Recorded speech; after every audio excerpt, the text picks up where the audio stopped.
अनाथ बच्चे और जादुई सोने के अंडे देने वाली मुर्गी। नवगढ़ नाम के गांव में दीनू और मीनू नाम के अनाथ भाई बहन रहते थे। 2 वर्ष पहले उनके पिता रामेश्वर, जो लकड़हारे थे, उनकी मृत्यु एक शेर के हमले में हो गई थी। अब दीनू जंगल से लकड़ियां लाता और मीनू के साथ मिलकर लकड़ी के खिलौने बनाकर बेचता था। बेटा दीनू, कहाँ हो? क्या हुआ दादी? कौन हो आप? और भैया को क्यों खोज रही हो? बेटी, मैं बगल के गांव की शीला हूँ। मेरी पोती बबली को कैंसर हो गया है।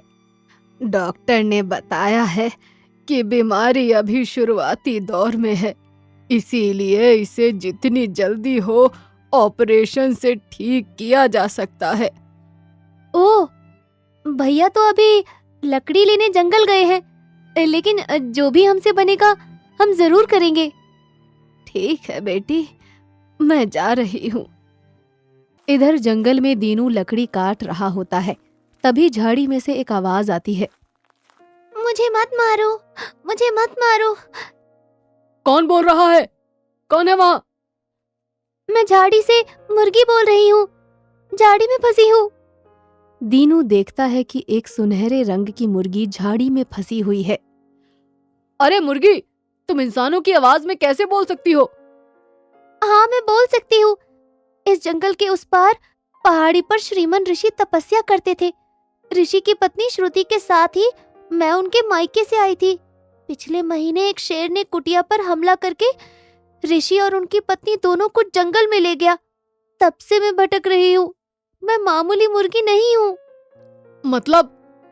हाँ, तुम्हारा बदन सुनहरा जरूर है, जो तुम्हें और मुर्गियों से अलग बनाता है। मुझे ब्रह्मा जी का वरदान प्राप्त है कि मुझे रखने वाला कभी गरीब नहीं हो सकता। मैं सोने का एक अंडा रोज देती हूँ। दीनू उस जादुई मुर्गी को झाड़ी से निकाल अपने साथ घर ले आता है। अरे भैया, ये मुर्गी कहाँ मिल गई आपको? बहुत ही सुंदर है। ये मुर्गी मुझे जंगल में झाड़ी में फंसी हुई मिली थी, मैं इसे ले आया। अब जब तुम जंगल चले जाओगे तो मैं इसके साथ खेलूंगी। ठीक है, लेकिन ये जादुई मुर्गी है। हाँ दीदी, मैं बोल सकती हूँ। अरे वाह, तुम तो हमारी तरह ही बोल सकती हो।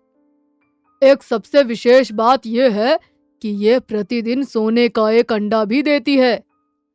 अरे भैया, मैं एक बात तो बताना ही भूल गई। बगल के गांव की शीला दादी आई थी। उनकी पोती को कैंसर है, जिसके ऑपरेशन के लिए उन्हें पैसे की जरूरत है। ठीक है, कल ही हम उनके पास चलेंगे। अगले दिन। अरे भैया, आपकी जादुई मुर्गी ने तो सोने का एक अंडा दिया है। वाह, चलो अब बबली के ऑपरेशन के लिए पैसों का इंतजाम हो गया। दोनों मिलकर शीला की पोती को लेकर नर्सिंग होम चले जाते हैं। आप लोग यहीं ठहरो, मैं 5 मिनट में आता हूँ।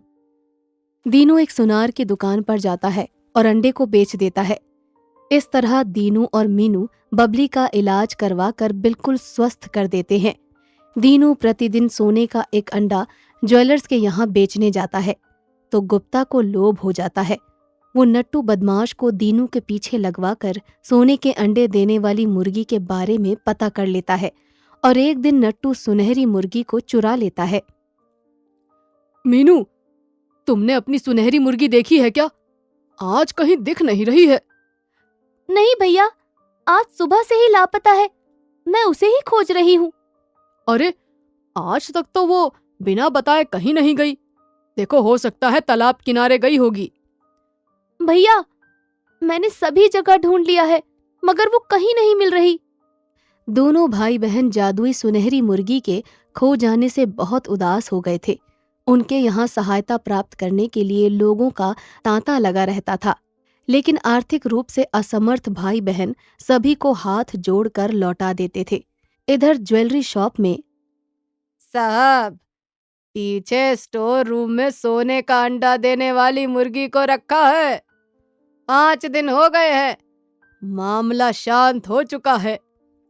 मुझे भी लगता है कि हमें स्टोर में अब जाना चाहिए। मुर्गी ने 5 सोने के अंडे दिए होंगे। साहब, वो देखो, सोने के अंडे कितने चमक रहे हैं। अब मैं कुछ दिनों में शहर का सबसे अमीर आदमी बन जाऊंगा। जी साहब। गुप्ता और नट्टू दोनों जैसे ही सोने के अंडे अपने हाथों में उठाते हैं, सोने के अंडे से एक तेज चमक निकलती है। उसी क्षण दोनों की आंखों के आगे अंधेरा छा जाता है। अरे नट्टू, अरे लाइट क्यों बंद कर दी? अरे लाइट जला भाई। साहब, अब मुझे भी कुछ दिख नहीं रहा। मैंने कोई लाइट बंद नहीं करी है। हे भगवान, हम अंधे हो गए हैं लगता है। तभी जादुई मुर्गी दोनों के सिर पर एक एक पंजा मारती है। अरे नट्टू कमीने, तुम्हारी इतनी हिम्मत कि तूने मुझे थप्पड़ मारा। देखो सेठ, तुम अभी हमें चपत लगाए हो और उल्टा हम ही को डांट रहे हो। मैं अभी पुलिस के पास जाकर बता दूंगा कि तुमने मुझसे चोरी करवाई है। गुप्ता और नट्टू, तुम लोग तब तक अंधे रहोगे जब तक अपना अपराध कबूल नहीं कर लेते। कौन बोल रहा है भाई? मैं बोल रही हूँ, जादुई मुर्गी। ए नट्टू, आवाज बदलकर मुझसे जालसाजी मत कर। तेरी इतनी हिम्मत? नट्टू, अगर सारा सोने का अंडा लेकर भागने की कोशिश की तो कोशिश बेकार है तेरी। दरवाजे का लॉक सिर्फ मेरी आवाज से ही खुलेगा। चुप, एकदम चुप। अगर अपनी जिंदगी में फिर से दुनिया को अपनी आंखों से देखना चाहते हो तो चुपचाप मुझे दीनू और मीनू को लौटा दो। ठीक है माई बाप, जैसा आप कहो। गुप्ता और नट्टू अपनी पत्नी की सहायता से दीनू और मीनू के यहाँ पहुंचकर, दीनू भाई, गलती हो गई। ये सेठ ने मुझे लालच देकर आपकी मुर्गी को चोरी करवाया और हम अंधे हो गए। अभी तो मैंने दुनिया भी नहीं देखी है। गुप्ता जादुई मुर्गी लौटा देता है। उनकी आंखों की रोशनी वापस आ जाती है। दीनू और मीनू फिर से दीन दुखियों की और अनाथों की सेवा में लग जाते हैं।